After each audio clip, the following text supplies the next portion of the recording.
શહેરમાં જયા પાર્વતી નિમિત્તે યુવતીઓએ કર્યું જાગરણ। જામનગર સહિત સમગ્ર હાલારમાં જયા પાર્વતીના 5 દિવસના વ્રત બાદ જાગરણ નિમિત્તે શહેરમાં બહેનોએ આખી રાત્રિ જાગરણ કર્યું હતું।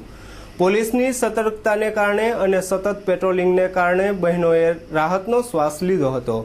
કેટલાક સ્થળોએ પોલીસે રોમિયાઓને ઉઠબેસ કરાવીને કાયદાનું ભાન કરાવ્યું હતું। તળાવની પાળ, રણજીત સાગર, ડીકેવી કોલેજ, સપડા તથા અન્ય સ્થળોએ બહેનોએ જાગરણ કરીને જયા પાર્વતીના વ્રતને વિદાય આપી હતી। યુવતીઓ પોતાને જીવનમાં સારો ભરથાળ મળે તે માટે શંકર પાર્વતીને પ્રાર્થના કરીને 5 દિવસ સુધી મોડું ખાઈને એકટાણા કરી પ્રથમ દિવસે તથા છેલ્લા દિવસે ભાવિ પતિ માટે ખાસ પૂજા કરે છે। ગઈકાલે જાગરણ હોય શહેરમાં તળાવની પાળે મોટી સંખ્યામાં યુવતીઓ પરિવારો સાથે જોવા મળી હતી। જોકે યુવતીઓ કરતા યુવાનો વધુ જોવા મળતા તેમજ ટ્રિપલ સવારીમાં જે બાઇક ચાલકો નજરે પડતા હતા તેઓને નીચે ઉતારીને પોલીસે કુકડા બનાવીને તેની જાહેરમાં સરભરા કરી હતી અને તેમના વાહનો ડિટેન કરવામાં આવ્યા હતા।